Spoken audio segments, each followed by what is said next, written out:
Welcome everybody to the next edition of our Drive Time video call, and in this episode, I'm delighted to welcome Alex Goldschmidt to the call. Alex, welcome. Thank you very much, Ian. Thank you for having me on. Good to finally be able to have a proper catch up in these difficult times here in the UK, but also our thoughts with everyone across the globe. But yeah, I'm trying to keep the cabin fever at bay at the minute. No, fantastic. Look, well said. Me too. Me too. Everybody's probably getting sick of the sight of this background here. But you're bringing a splash of colour today as well, I see. Well, yes, courtesy of Team Belgium for the Rotax Max Challenge Grand Finals. I did their social media late last year, but I also work as a commentator and social media content creator and manager within within motorsport itself. So yeah, well, I thought I'd bring a bit of cheery colour to everyone's lives. That's what we need in these dark times. I feel like I've just worn like a blue T-shirt now. I feel like I should go get changed or something. You're going to be like Clark Kent changing into Superman all of a sudden, you know? Yeah, nobody wants to see that. Nobody wants to see me in my underpants. No. Alex, you kind of already answered the question, but let's elaborate a little bit more. You're involved in commentary and content creating in motorsport. Care to elaborate a little bit more? Where have you worked, etc.? Yeah, I've worked in pretty much a lot of the mainstream paddocks, BTCC, Formula One, World Endurance Championship. DTM. I started back in 2011 as a writer for a pop culture website. They needed another member of the team, and they said, well, we've got someone doing Formula One, but is there anything else you could bring to the table? And I thought, well, I do like MotoGP. I do like the World Rally Championship. Why don't we do that? And so from then it sort of started. The dominoes didn't start falling as they have done in recent, initially, because it's quite difficult to get into motorsport. So I started doing that. 2012, they went, can you do our Formula One coverage? Because the other person had dropped out. I said, yeah, sure, no probs. They said, this person's a bit too analytical. We want someone who can tell a story. And then in 2012, thanks to Vince Pettit, I joined the Checkered Flag as their DTM correspondent. Spent until, I think, the end of 2014. It was the Hockenheim season finale. Marco Wittmann won his first of 2 DTM titles.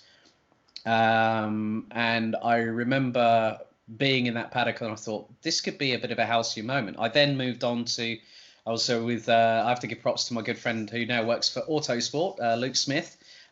He was the founder of Richland F1, so a few of us who have worked in there, Jack Leslie and Dan Paddock, work with Mercedes-AMG Petronas, mainly for social media. I then moved into commentating by meeting Jake Sanson from Downforce Radio back in 2015. And I was still doing the writing. I'd moved to Touring Cars Donut for DTM, became the Germany editor. My association with that ended, I think, towards the end of 2018. But I moved into commentary thanks to both Jake and also Chris McCarthy. And a lot of people from the karting establishment will know us quite well. So I started doing karting commentary, so Rye House, where Hamilton plied his trade as a young'un, and then started doing Daytona D-Max. And then 2018, Chris gave me a call, and the dominoes have toppled quicker than I can actually count them at the moment. Really good. So now I'm the official commentator for the B&L karting series based in Belgium. The Rotax Max Euro Trophy. I'm the series commentator, and also what was going to happen in about 2 weeks' time, I would have commentated for the first time in my second mother tongue, which is German. I speak 3 different languages, but I'm also the social media manager for B&L Karting Series and also the Rotax Euro Trophy.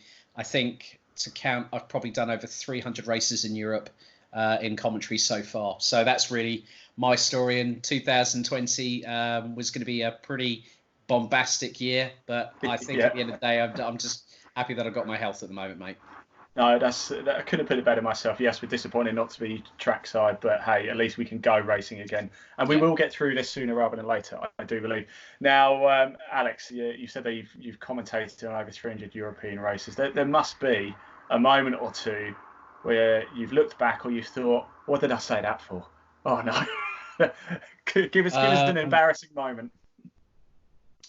When I get surnames wrong, and especially when you're in Europe, you and the funny thing was, and I have to mention one particular driver because his dad was very, very adamant, and from that particular moment, we've got to know each other quite well, and he's actually given me some work here and there from time to time. Kasper Tomilewski, who's based in Glasgow, but his mum and dad are originally from Poland, so he runs with both the Scottish saltire and the Polish flag on his overalls. And I used to say his name Tomilewski, so said it as a W, not as a V. He said, and I hear this, no, it's Tomilewski, like that. And I went, no worries. I kept on doing it. Until he collared me in the paddock and he said, right, say it until you get it right. That was an embarrassing moment, but that came to be quite a jovial moment because we laughed at it. And he said, so how do you say it then? And I said, Kasper Tomilewski. He went, brilliant. He said, that's all I want. I said, that's fine. So one of the things that I say now on the commentary, especially in Europe, is if I get the surname wrong, please come and tell me. Yeah. Please come and tell me. I'd rather try and get it right after a couple of attempts, and people do it. Because I think if you make a point of something, people will actually listen, and they'll take it on board and they go, yeah, actually, he's got it slightly wrong. I mind going and correcting it. And that means I get to meet more people in the paddock, and I get to further more great friendships and relationships within the motorsport world as well.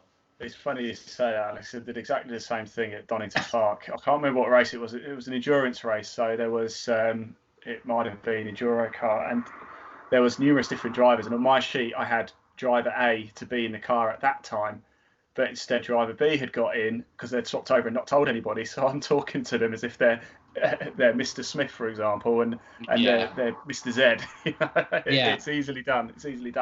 So Alex, you've worked with a lot of series. I think we've established that's brilliant. Is there a particular series? I mean, they've all got their own merits, I understand, but is there a particular one that when you know it's coming up to race weekend, you get a bit of a butterfly in your stomach?